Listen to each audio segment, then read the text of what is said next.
Toda vez que chega no final do ano, é a mesma coisa, né? Nós temos um ano pela frente aí, novas perspectivas. Esse ano, os jornais dizem que vai ser o melhor ano do Brasil, para o Brasil, 2011. E muita gente faz planos, né? É normal, no início do ano, as pessoas fazerem planos, fazerem promessas. Aquele regime que você estava postergando já há muito tempo, aqueles 5 quilos que queria perder, já começa, deixa para depois, né, da ceia aí de Ano Novo, para começar depois um regime. Aquele curso que a gente queria fazer, aquele curso técnico, aquela faculdade, aquele curso de idiomas. Não, agora esse ano eu vou aprender um idioma. E aí começa a fazer as promessas, né? Esse ano eu vou mudar, esse ano vai ser diferente. Um vai parar de fumar, outro vai parar de beber, outro vai parar de fazer isso, fazer aquilo. E todo mundo tem uma perspectiva para o ano novo. Todo mundo tem uma ideia do que fazer, porque realmente é um momento de mudança, né? As pessoas ficam animadas a se empenharem, a fazer empenhos de mudança. Eu estava pensando numa passagem em Tiago, na carta de Tiago, capítulo 4, Tiago, capítulo 4, versículo 13. Eia agora, vós que dizeis, hoje ou amanhã iremos a tal cidade, e lá passaremos um ano e contrataremos e ganharemos. Digo-vos que não sabeis o que acontecerá amanhã. Porque que é a vossa vida? É um vapor que aparece por um pouco e depois se desvanece. Em lugar do que devias dizer, se o Senhor quiser, e se vivermos, faremos isto ou aquilo. Se o Senhor quiser, e se vivermos. Mas quem é esse Senhor? Por que eu deveria esperar que alguém mais dissesse o que eu devo fazer ou o que eu não devo fazer? Bom, por uma razão muito simples. Aqui ele fala disso em relação à vida humana. E a vida humana é muito frágil. É muito frágil a vida humana. Basta-se um segundo para mudar totalmente a vida de uma pessoa. Eu estava hoje vendo no noticiário e já são 77 mortos desde a véspera do Natal, só nesses feriados, nas estradas, isso só nas estradas. Pessoas que saíram de casa para visitar seus familiares, para ter um tempo de alegria, de confraternização, e de repente em todos esses lares, hoje é um dia de luto, porque essas pessoas são mortais, como cada um de nós aqui. Então, como nós não temos qualquer controle sobre a nossa vida, nós temos que buscar o autor da vida para fazer qualquer plano. Qualquer plano vai depender necessariamente do autor da vida. O ateu depende do autor da vida. Ainda que ele negue, ainda que ele ache que não existe Deus e que ele é dono do seu destino, mas o coração dele para de bater. E a hora que para de bater, acabou a vida dele aqui. Ele claro, ele é um ser humano, como todo ser humano, ele nunca mais vai deixar de existir. Uma vez que nós viemos à existência, nós tenhamos vindo à existência, nós não terminamos a nossa existência. Isso é muito solene. Por isso que os planos dependem sim de Deus. Dependem sim de Deus, porque Ele pode fazer assim e os nossos planos se mudarem. Eu vinha vindo outro dia, 10h30 da noite, na rodovia dos Bandeirantes, vinha vindo do aeroporto de Viracopos, e foi um feriado que teve aí para trás, não me lembro qual dia, qual final de semana que teve um feriado prolongado, aquela estrada lotada de gente à noite, eu distraído, ouvindo música e tal, fui mudar assim a estação, quando eu olho para frente, um carro na minha frente. O carro tinha saído do acostamento e passando devagarinho na minha frente, na pista, 3 pistas da Bandeirantes, um carro passando de atravessado.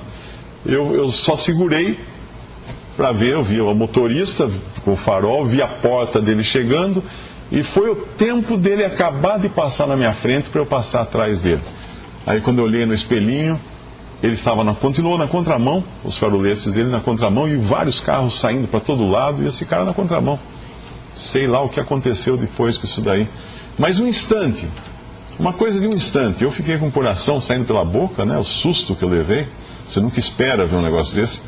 Mas um instante podia mudar completamente minha vida, sem tempo de frear, sem tempo de fazer nada, não dá para fazer coisa nenhuma. Então Deus está no controle da nossa vida. Deus está no controle. E não há como negar isso, porque Ele é o autor da vida. Ele dá a vida a quem Ele quer e Ele tira a vida de quem Ele quiser. Assim é Deus. Ele é o autor, é o dono de tudo. E quando nós olhamos no Evangelho de Lucas, nós vemos um homem que não parece estar muito preocupado com isso. Lucas capítulo 12. É um homem, aqui não diz que seja primeiro dia do ano, ou final do ano, ou começo de um ano, mas é um homem fazendo um plano de longo prazo para a sua vida. Ele está agora pensando no longo prazo, e no capítulo 12 do Evangelho de Lucas, versículo 13, e disse-lhe um da multidão: Mestre, dize a meu irmão que reparta comigo a herança. Mas ele lhe disse: Homem, quem me pôs a mim por juiz ou repartidor entre vós? Havia um aqui que estava preocupado porque, obviamente, alguém morreu, alguém havia falecido na sua família, e ele agora está preocupado com a herança. Ele quer ganhar a herança, ele quer receber a herança. E o seu irmão, obviamente, se agarrou à herança, né? Diz que quando morre alguém, sempre aparecem parentes de todos os lados. Todo mundo querendo um quinhão, todo mundo querendo uma fatia da herança. E aqui é o caso. Aqui, pelo jeito, havia 2 irmãos. E o Senhor Jesus não toma nenhum partido a respeito disso. Porque Ele não tinha vindo aqui resolver essas coisas. Ele não tinha vindo aqui para decidir essas coisas. Agora, Deus, na sua sabedoria, Deus, na sua maneira de organizar as coisas, obviamente Ele sabia desse caso, Ele sabia que esses 2 iam discutir sobre a herança, e Ele sabia que um ia pedir a opinião de Jesus, e que Jesus, então, iria usar esse episódio para ensinar algo. E Ele começa a ensinar no versículo 15, quando Ele fala uma parábola. Ele conta uma história que vai ilustrar, então, o ensino que Ele quer trazer. E disse-lhes: Acautelai-vos e guardai-vos da avareza, porque a vida de qualquer não consiste na abundância do que tem. É interessante nós pensarmos que em muitas passagens da Bíblia nos fala de vários tipos de pecados, né? Até os 10 mandamentos, você tem lá: não matarás, não roubarás, né? Não darás falso testemunho, honrar pai e mãe, não cobiçarás. E nós nos lembramos, não adulterarás, nós nos lembramos de vários pecados e nos esquecemos desse, né, da avareza. E eu li algum comentário, não me lembro onde foi, eu li um comentário e o autor do comentário dizia que existem na Bíblia muito mais passagens condenando a avareza do que condenando o sexo ilícito. E obviamente nós sempre nos apegamos a uma coisa e nos esquecemos da outra. E nós vemos muitos casos, às vezes, de pessoas que são repudiadas, né, por terem feito algum mal, alguma coisa no âmbito sexual, mas dentro da nossa sociedade, a avareza, ela tem outro nome. Ela tem nome, às vezes, de empreendedorismo, ela tem nome do cara que quer ganhar mais, que quer ficar mais famoso, quer ganhar mais dinheiro, quer ficar mais rico, e nós achamos que isso é perfeitamente normal. Mas aqui o Senhor Jesus está falando: acautelai-vos, cuidado com a avareza, porque a vida de qualquer não consiste na abundância do que possui. E aí ele vai contar essa parábola. Ele vai contar uma parábola que é muito interessante. E propôs-lhe numa parábola dizendo: a herdade ou a fazenda de um homem rico tinha produzido em abundância, o que é um ato de Deus. Obviamente, uma pessoa que planta sabe que por mais que ela adube, que ela prepare a terra, que ela use defensivos, que ela faça, se não chover, não acontece. Se Deus não permitir que as condições do clima, das estações do ano, da temperatura do ar, da umidade do ar, se não tiver uma conjunção de fatores que independem do homem, não vai ter uma colheita. Então esse homem produziu muito, a fazenda dele produziu muito. E arrazoava ele entre si, dizendo: o que eu farei? Eu vou colocar aqui o eu aqui para deixar mais mais forte aqui o que ele está fazendo. O que eu farei? Eu não tenho onde recolher os meus frutos. E disse: eu farei isto. Eu derribarei os meus celeiros, e eu edificarei outros maiores, e ali eu recolherei todas as minhas novidades, e eu recolherei os meus bens. E eu direi à minha alma: alma, tens em depósito muitos bens para muitos anos, descansa, come, bebe e folga. Até aqui, normal.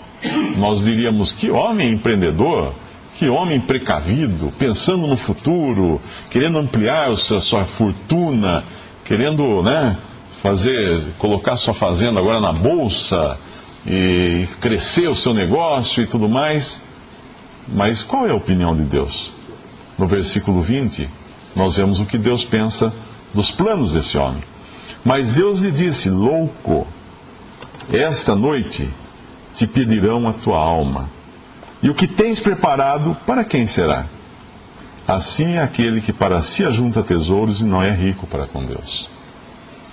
Então, quando nós estamos assim num momento como esse, de uma virada de ano, quando nós fazemos tantos planos, nós temos que nos lembrar de uma coisa: é Deus quem tem o controle sobre os nossos planos.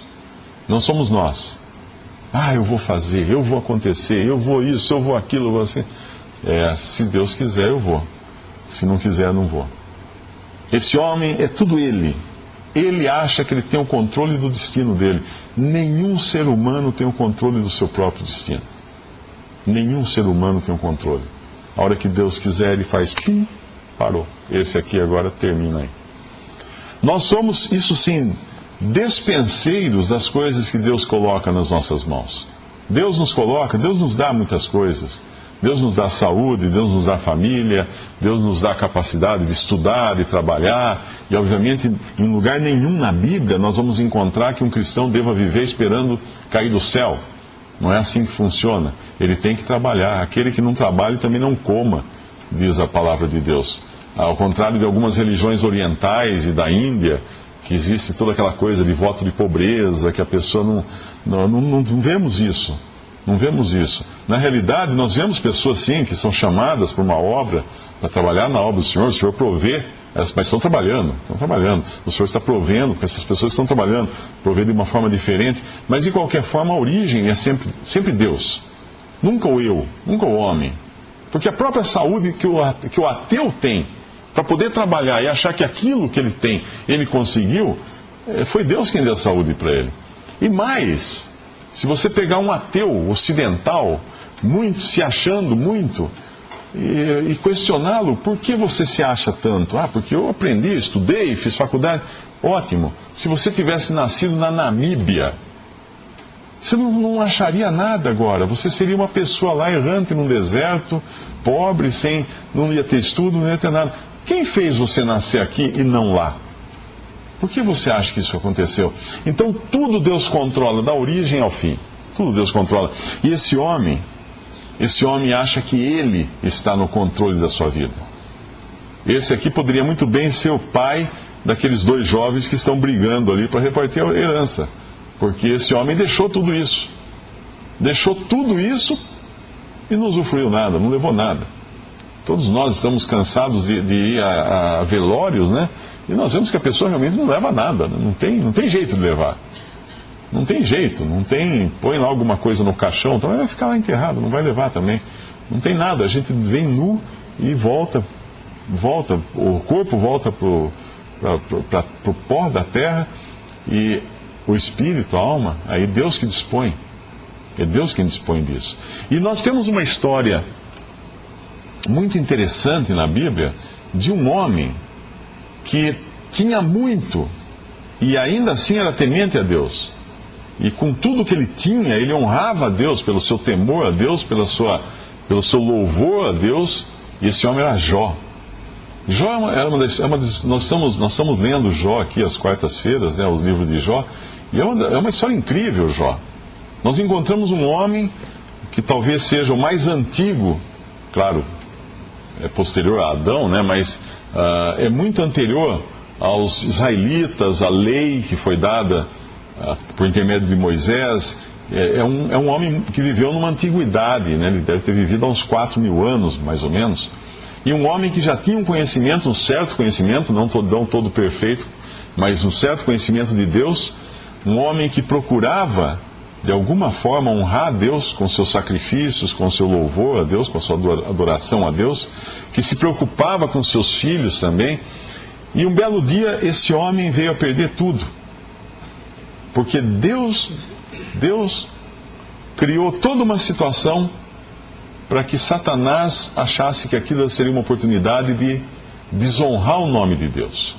E Satanás chegou na presença de Deus e Deus falou: você viu meu servo Jó? Como ele é fiel, como ele é honrado, como ele me honra e tal. Ah, mas isso é porque ele tem tudo, o Senhor deu tudo para ele, então... E é interessante nesse diálogo, nós vemos que o próprio diabo reconhecia que tudo vinha de Deus, que Jó não tinha nada de si mesmo, que tudo tinha sido feito, Deus que fez para ele, Deus tinha feito tudo para ele. E Deus então dá uma permissão que nós não entendemos exatamente as razões, Deus tem as suas razões. Deus diz para Jó: então tá bom, vai lá e tira tudo que ele tem. E Satanás vai. E Satanás causa uma série de situações em que Jó perde toda a sua riqueza, e a riqueza naquele tempo andava, né? Porque riqueza naquele tempo, o dinheiro tinha pernas, era rebanhos. Era uma época em que as pessoas compravam as coisas dando camelos, dando vacas, dando ovelhas como pagamento das coisas. Então toda a riqueza era um rebanho. Depois destrói as suas propriedades, mata os seus funcionários, seus empregados e até seus filhos. Todos os seus filhos perecem. Todos os filhos de Jó perecem. E Jó fica sem nada. Fica zero. Fica ele e a esposa apenas. E mesmo a esposa, que Deus permitiu que Satanás não levasse a esposa, não sabemos porquê, é um peso para ele. É um peso, porque ela quer que ele se mate. Ela depois vai dizer para Jó: amaldiçoa Deus e morre. O que é isso, amaldiçoa Deus e morre? Se mate. Acaba com a sua vida. E no entanto nós vemos Jó dizer que veio nua, sem nada a esse mundo, e sairia sem nada, e Deus seria glorificado nisso. Aí Satanás vai mais além. Quando Deus comenta mais uma vez com Satanás, Satanás fala: toca nele então. Tirou as coisas dele, mas tudo bem, mas toca na pele dele, na carne dele. Deus fala: tá bom, pode então tocar na carne dele, só não tire a sua vida.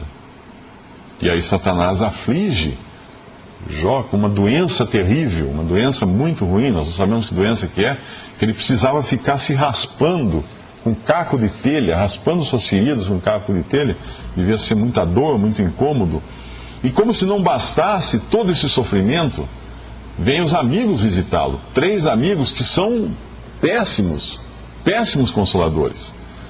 Jó perdeu tudo, perdeu a saúde e ganhou 3 pessoas para ficar azucrinando ele ali o tempo todo, fazendo acusações contra ele, como se já não bastasse o sofrimento, 3 pessoas para fazê-lo sofrer ainda mais.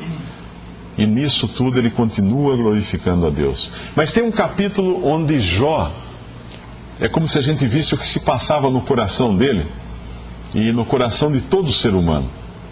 E é bom a gente ir nesse capítulo, que é o capítulo 9 do livro de Jó. Eu apenas dei uma introdução rápida, mas qualquer um pode ler em casa os capítulos anteriores para saber de como foi essa história de Jó.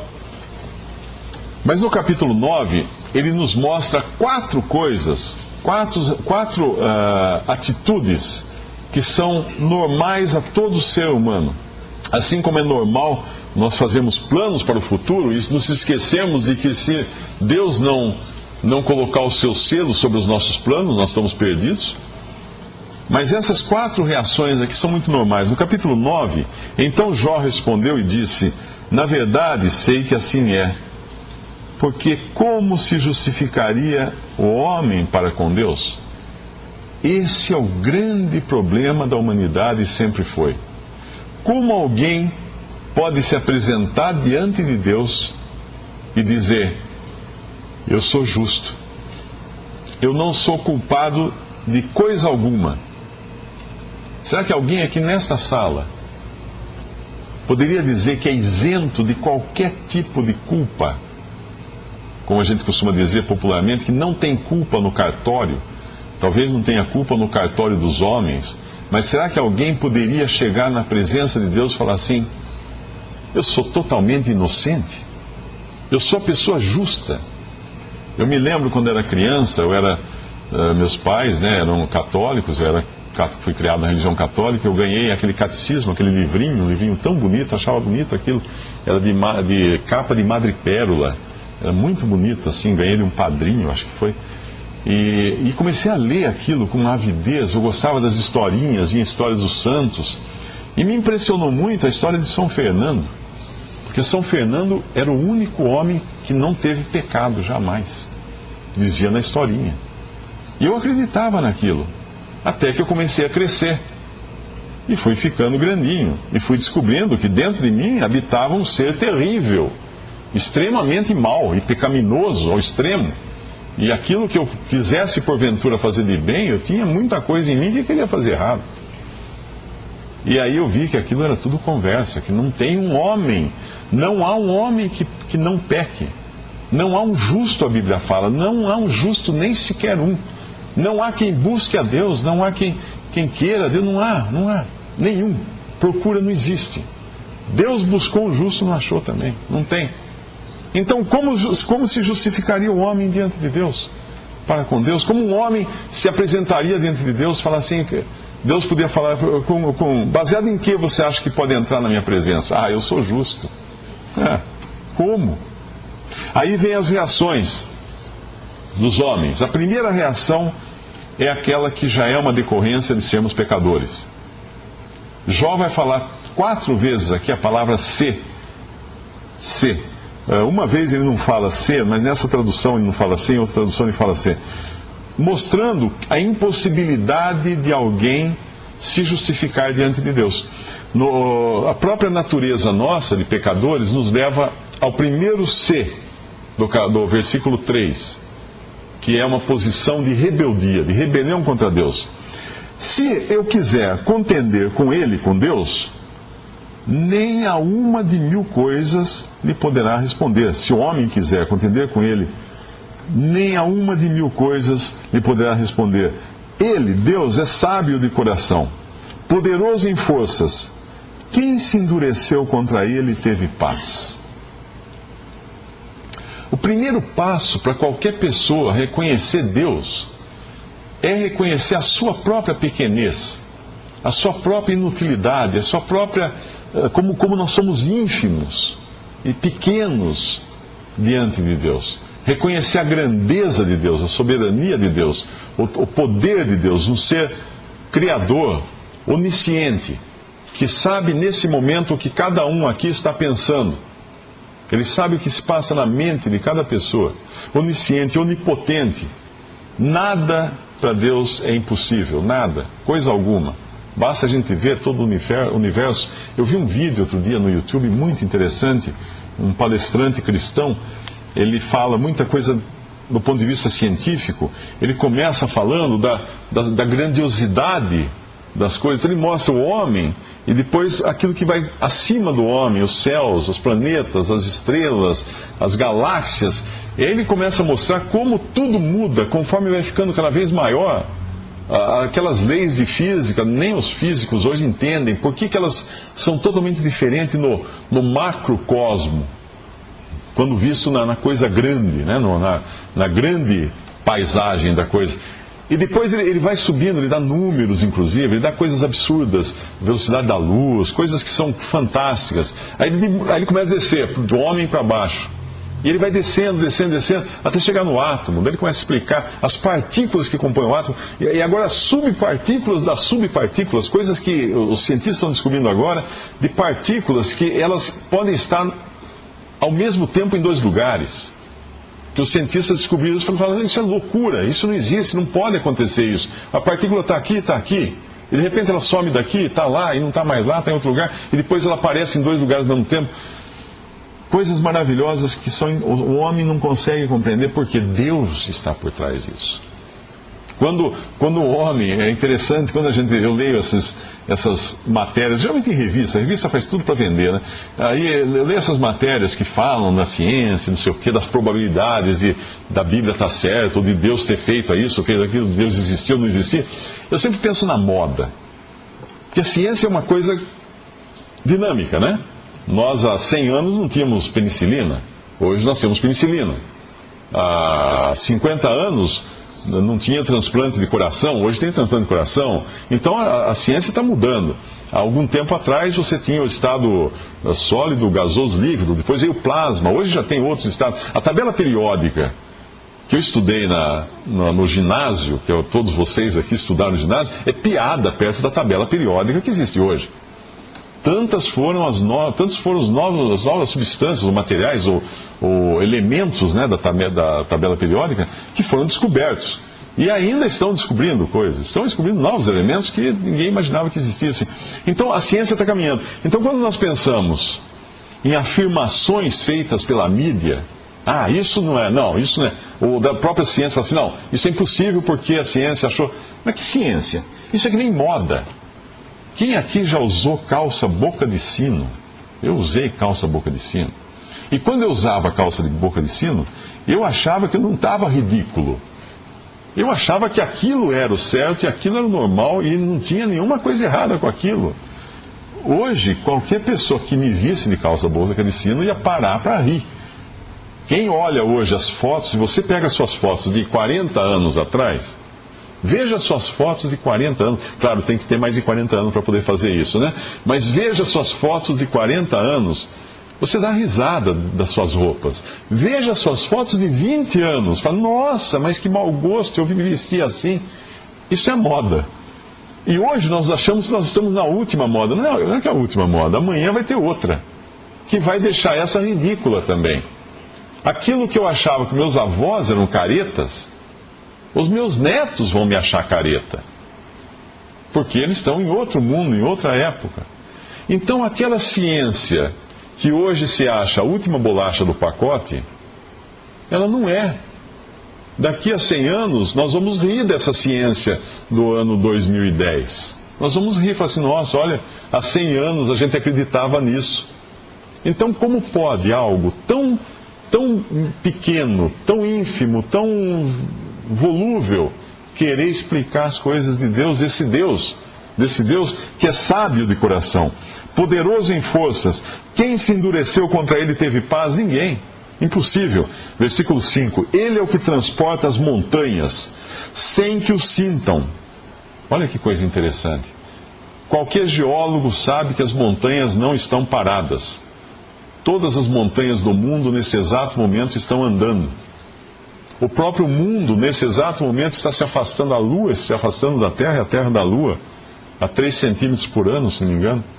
Todas as coisas estão se mexendo, o chão embaixo de nós está se mexendo. Nós não entendemos essas coisas. Quem faz isso? Deus faz isso. Ele transporta as montanhas.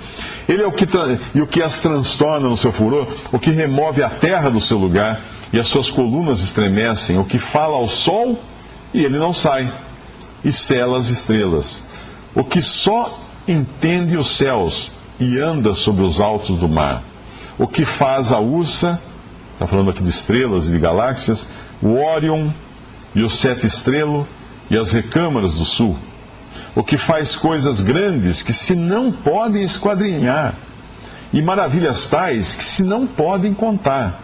Eis que passa diante de mim e não o vejo, e torna a passar perante mim e não o sinto. Isso aqui é interessante também porque nós medimos todas as coisas pela capacidade sensorial que nós temos.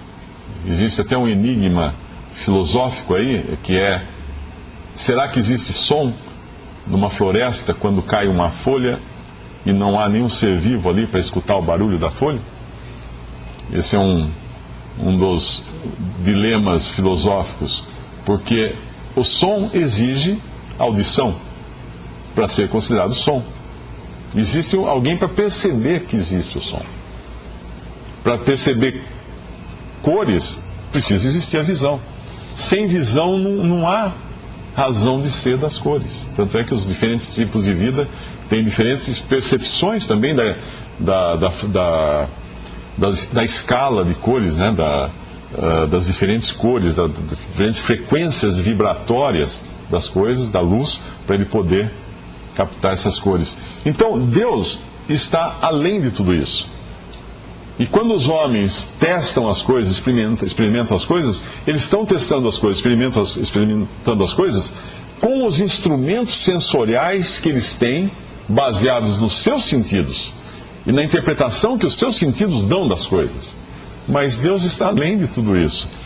Tem um versículo que fala que Deus habita na luz inacessível, numa frequência do espectro que vai além dessa que é acessível por qualquer ser vivo, qualquer instrumento de medição. Deus habita na luz inacessível. Esse é o Deus que nós estamos falando, o que faz coisas grandes, versículo 10, que se não podem esquadrinhar, e maravilhas tais que se não podem contar, que passa por diante de mim, não o vejo, e torna a passar perante mim, não o sinto, eis que arrebata a presa, quem lhe fará restituir? Quem me dirá, que fazes? Deus não revogará sua ira. Debaixo dele se encurvam os auxiliadores soberbos. Quanto menos lhe poderei eu responder ou escolher diante dele as minhas palavras.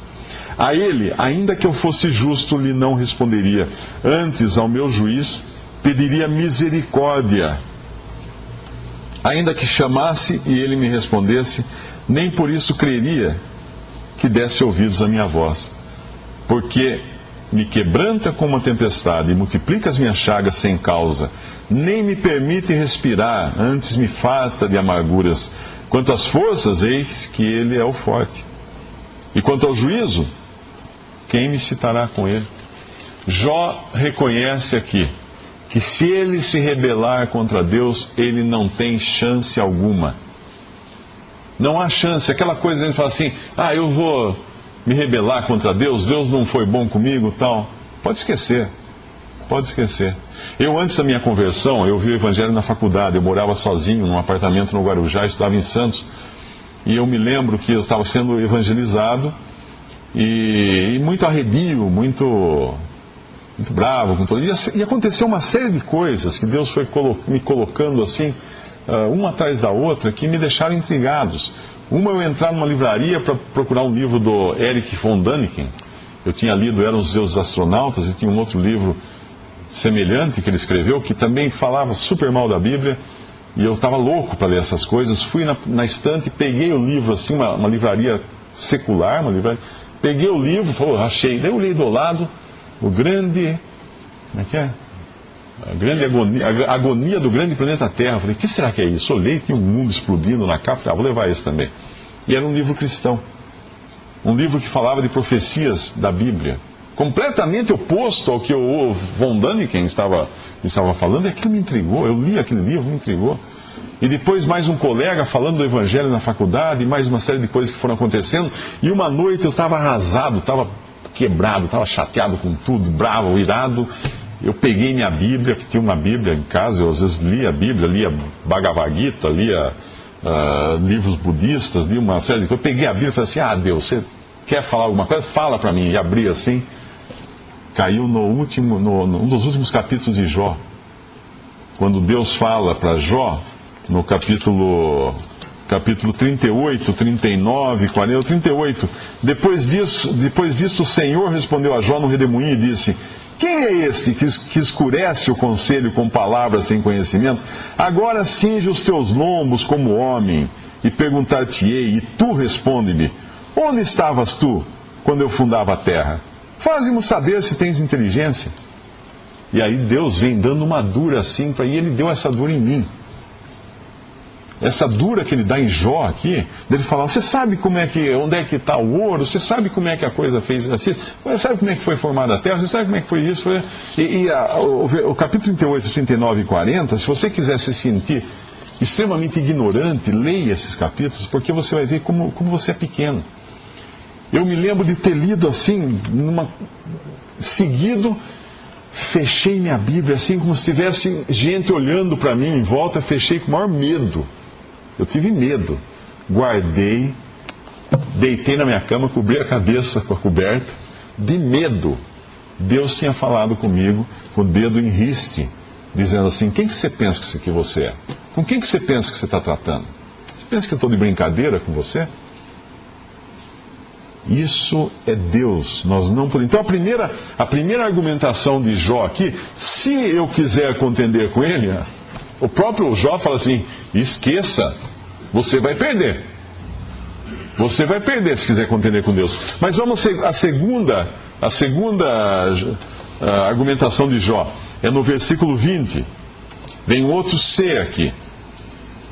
Se, Jó capítulo 9, versículo 20. Se eu me justificar, a minha boca me condenará. Se reto me disser, se me considerar reto, então ele me declarará perverso. Ainda que perfeito, não estimo a minha alma, desprezo a minha vida. A coisa é esta: por isso eu digo que ele consome ao reto e ao ímpio, matando o açoite de repente, então se ri da prova dos inocentes. A terra é entregue às mãos do ímpio, ele cobre o rosto dos juízes. Se não é ele, quem é logo? E os meus dias são mais velozes do que um correio, fugiram e nunca viram o bem. Passam como navios veleiros, como águia que se lança a comida.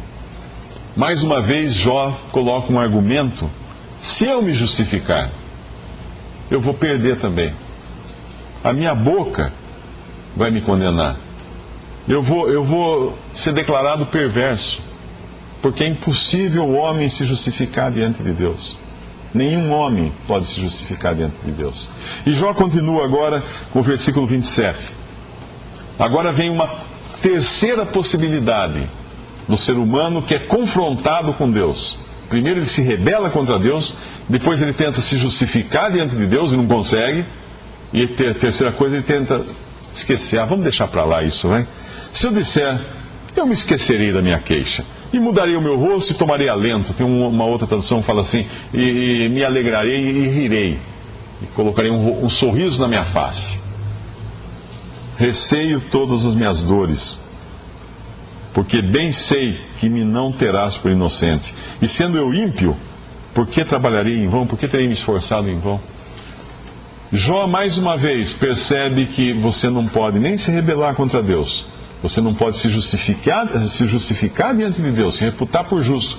E não adianta você tapar os olhos e os ouvidos e falar assim: vamos viver a vida, vai, esquece, não vamos pensar nessas coisas. Vamos pensar na manhã, começa o ano novo agora, semana que vem vai ter ano novo, vida nova. Vamos esquecer o passado, vamos deixar que as coisas vão se acomodar. Não se acomodam. Não se acomodam. Não há como levar com indiferença as coisas de Deus e a vida que Deus nos deu para viver nesse mundo, nesse breve período que nós estamos aqui. E aí Jó continua no versículo 30, ele vai tentar mais uma vez. Seria um terceiro C, um quarto C aqui, nessa versão fala: ainda que me lave, seria se eu me lavar com água de neve, a água mais pura que ele encontrasse, e purifique as minhas mãos com sabão, mesmo assim me submergirás no fosso, e os meus próprios vestidos me abominarão. Porque ele não é homem como eu, a quem eu responda, vindo juntamente a juízo. Não há entre nós árbitro, que ponha a mão sobre nós ambos. Tire ele a sua vara de cima de mim, e não me amedronte o seu terror. Então falarei, e não o temerei, porque assim não estou em mim. Essa quarta possibilidade também, de me limpar, de me purificar, também não funciona. Não funciona. Eu li uma vez uma matéria, não sei se era de algum psicólogo, alguma coisa assim, que dizia que pessoas que fazem coisa errada, a primeira reação que elas querem ter é tomar um banho. A pessoa toma um banho para se sentir limpa. Comete um crime, às vezes toma um banho. Ele vai tomar um banho, se lavar, porque isso dá a falsa impressão de que ele está limpo. Também não funciona. Rebelar-se contra Deus não funciona. Tentar justificar-se diante de Deus não funciona. Tratar com indiferença, levar a vida como quem diz, deixa a vida me levar, né? E eu vou tocando a vida, também não vai funcionar. Uma hora você vai ter que parar lá e dar contas a Deus, e também não funciona. tentar se limpar. Por quê? Jó coloca aqui: não há entre nós árbitro, não há entre nós um advogado, um mediador, que me defenda, que faça alguma coisa em meu proveito, a meu favor. Como eu falei no começo, Jó viveu há 4.000 anos, mais ou menos, 3.500 anos ou 4.000 anos. Ele não tinha um conhecimento perfeito ainda das revelações de Deus, que nós temos hoje, vivendo no ano 2010, prontos para entrar no ano 2011. Nós sabemos que Deus um dia enviou um árbitro. O que é o árbitro? A palavra árbitro no vocabulário português sempre está ligada a futebol, né? E é uma figura boa, até para a gente entender o que é um árbitro. É aquele cara que é o único que não tem o uniforme dos dois times, é uma pessoa neutra no campo, que vai defender o interesse dos dois times, para que não haja contenda entre eles, para que seja uma partida justa. Para que seja uma partida justa. É um intermediário, um mediador. Hoje você pode, às vezes, numa ação simples aí na justiça, você ter lá uma arbitragem, sem passar por um júri, uma coisa assim, você ir lá e, com um árbitro, com um mediador, com uma pessoa fazendo a intermediação, fazer lá o acordo entre as partes e ficar tudo bem, para que não haja dano para uma das partes. E aqui ele não sabia desse mediador.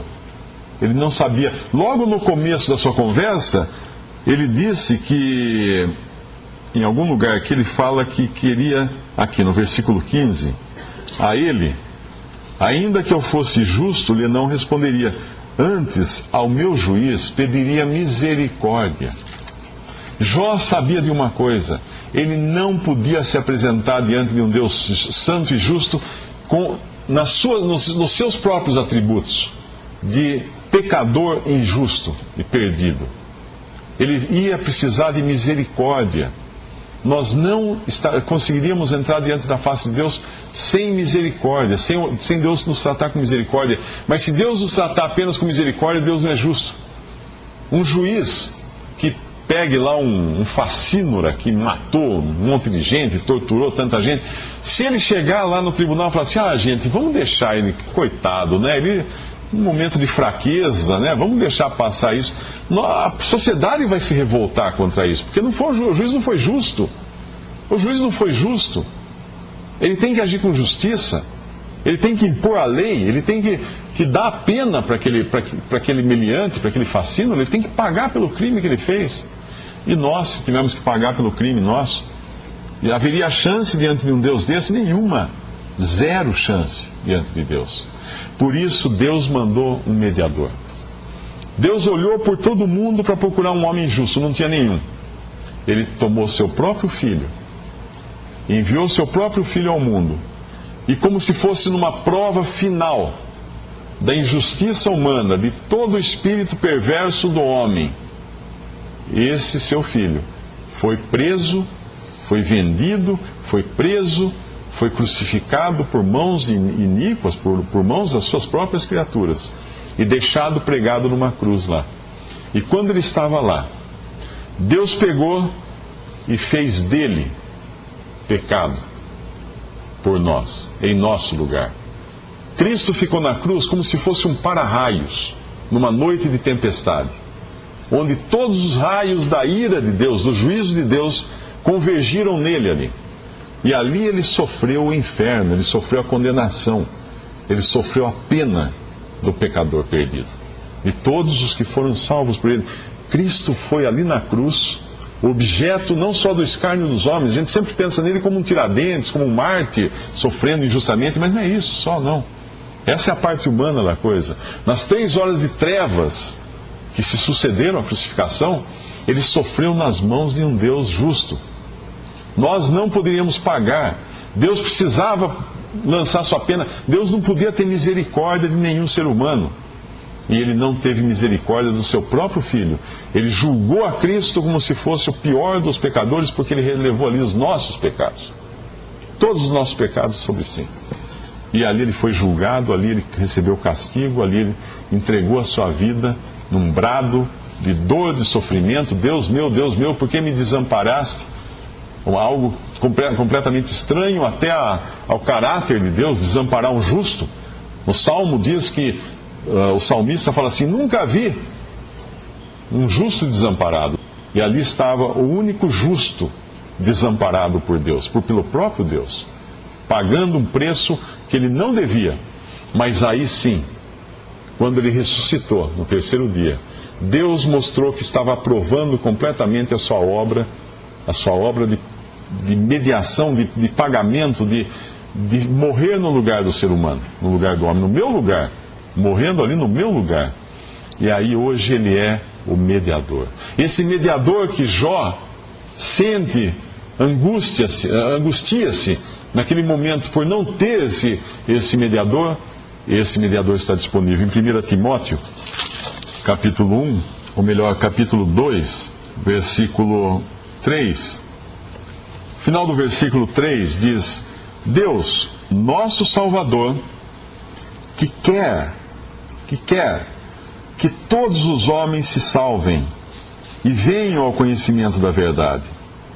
Porque há um só Deus e um só mediador, ou árbitro, ou intermediário entre Deus e os homens, Jesus Cristo homem, o qual se deu a si mesmo em preço de redenção por todos, para servir de testemunho a seu tempo. Esse é o mediador do qual nós precisamos. Muito embora ele tenha se dado por preço por todos, ele pagou o preço de todos, por todos. Nem todos serão salvos. Por quê? Porque nem todos aceitarão um convite. Se eu chegar para vocês e falar assim: gente, já paguei no restaurante ali da esquina o jantar para todos. Pode ser que todos vão, né? Mas pode ser que eu fale: Mário, eu tinha um compromisso já, não vai dar para ir e tal. Ele não vai. Mas estava pago dele também. Estava pago também. Aquele que não foi estava pago, mas daí ele não recebe. Ele não usufrui. Então Cristo na cruz pagou o preço por todos. Muitos são salvos, mas apenas aqueles que o aceitam agora como seu Salvador, como seu mediador. E se você nessa virada de ano, como nós começamos dizendo aqui no início, que é um momento de promessas, de planos, o que eu vou fazer na vida, se eu vou pensar nisso, naquilo, fazer aquilo outro, nada disso terá importância, nada disso, se você primeiro não der o passo de fé e crer em Jesus como seu Salvador e agarrar essa salvação, pegar essa salvação que Deus oferece de graça. Porque como é a nossa vida? Quando ela acaba? Na hora que um carro atravessa na minha frente, na rodovia dos Bandeirantes, ela pode acabar. Na hora que meu coração simplesmente der aquela batida e fechar e não voltar a abrir. E não tiver ninguém por perto lá com o negócio para dar um choque em mim e fazer eu acordar. Na hora que qualquer coisa, uma pequena artéria da espessura de um fio de cabelo no meu cérebro simplesmente se romper. E aí, acabou. Acabou uma vida. Primeiro plano que eu devo fazer, nem é para o ano novo, é para agora, para esse momento. Senhor, me salva. Senhor, perdoa os meus pecados, me salva. Me dê o perdão completo. Me trate com misericórdia, baseado na obra que o teu filho consumou na cruz. Tu não o poupaste ali na cruz, para me salvar. Não despreze agora essa salvação que Deus oferece de graça. Deus é digno e você não poderá contender com Ele, você não poderá se justificar diante dEle. De nada adiantará você passar indiferente nessa vida, deixa a vida me levar, né? Me leva assim, tem até um samba que fala isso. Não adianta, a vida vai levar você vai acabar a vida e vai ter que se encontrar com Deus. E não adianta você tentar se limpar também diante de Deus, porque não dá para limpar. A única coisa que limpa os nossos pecados é o sangue derramado na cruz do Calvário. E é disso que nós precisamos, se nós quisermos realmente ter não só um ano novo, mas uma vida nova. Podemos dar graças a Deus? Nosso Deus e Pai, nós damos graças, Pai, porque Tu olhaste a nossa condição, perdidos, arruinados, ímpios pecadores, sem condições, sem qualquer futuro diante de nós, mas apenas um juízo eterno no lago de fogo. E Tu nos amaste, ó Pai, Tu quiseste nos salvar, Tu deste o Teu Filho, o Teu dom precioso, o Teu próprio Filho, para morrer em nosso lugar, no lugar de pecadores perdidos, de facínoras aos teus próprios olhos, Pai. E nós damos graças porque tu fizeste assim. Pai, pedimos agora, se nesta sala existir alguém que ainda não tenha assegurada a sua salvação eterna, alguém que ainda esteja brigando contigo, tentando se justificar, indiferente aos teus clamores, ou mesmo tentando se limpar de seus próprios pecados com seus próprios meios, Pai, toca esse coração, para que creia na tua graça, para que creia no presente que tu ofereces. Cristo, já a obra... Visite 3minutos.net. Dúvidas? Visite respondi.com.br.